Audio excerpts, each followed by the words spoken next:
طيب اليوم الاهلي ليه؟ ايه الفرق بين هو عبد القادر لسه ما راحش الزمالك مثلا. ايه الفرق بين موقف عبد القادر وموقف زيزو؟ كابتن جمال بيقول لك عبد القادر جالنا ولا انا ممكن العب؟ لا مش جالنا، قال انا ممكن العب في الزمالك. حلو. مين مين قال لحضرتك ولا قال لمين؟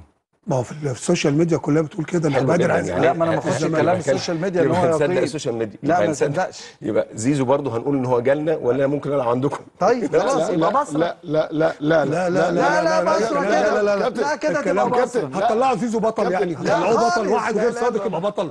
هو زيزو ما كان عندنا كان ما بيعرفش يلعب، وكان عنده كروس باس بس وضربات جزاء، وما بقى هناك بقى بطل. بقى في النادي الاهلي بطل يا ابو سعيد دلوقتي بقى. مين اللي قال انه ما بيعرفش يلعب عندكم؟ زيزو جاله عرض وما انتوا ما مين اللي قال ان رضيتوش. هو عندكم ما بيعرفش يلعب؟ لا مين يعني اللي احسن قال؟ لعيب في مصر وهو في الزمالك. هو في الزمالك طول عمره يعني بس احسن في لعيب في حاجه، مصر. لا هو في حاجه اهم من ده كله. هو مفيش علاقه بين عبد القادر وزيزو. الكابتن جمال شرح حاجه ان عبد القادر هو اللي كان منفتح انه يجي زمالك، واحنا رحبنا بيه انه لعيب كويس. انما في الاخر كل ده زيزو كان منفتح. لا ما كانش منفتح. لا كان منفتح. مين قال لك؟ لا ما كانش منفتح والله كان منفتح والا ما كانش راح. لا انا ما اقصدش كده، انا ما اقصدش كده، اقصد ان عبد القادر ده لعيب مجمد في النادي الاهلي. النادي الاهلي مشاه. ايوه الراجل المدير الفني مشاه، قال له انا مش عاوزك. فطبيعي انه يروح اي نادي. هو ولا بينزل تمرين ولا بيشارك. وريبيرو ده قال له انا مش عاوزك. ما بيتمرن صحيح. فانت على قوه الاهلي دلوقتي يا حبيبي.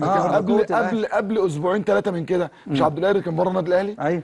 احنا حتى لو الزمالك بيكلمه بره حسابيا، انت بتكلمه يا كابتن. مش بره حسابيا. ما هو بره حسابيا. لو يعني الاهلي ممكن يجدد بكره، معلش، لو النادي الاهلي كان سابه على طلب المدير الفني، مش انت دلوقتي بتتعامل مع المدير الفني بيجي يقول ايه؟ انا احتياجاتي 1 2 3 ومش عايز 1 2 3. هو قال انا مش عاوز عبد القادر ومش عاوز فلان وفلان. فاذا عبد القادر بقى بره حسابات النادي الاهلي.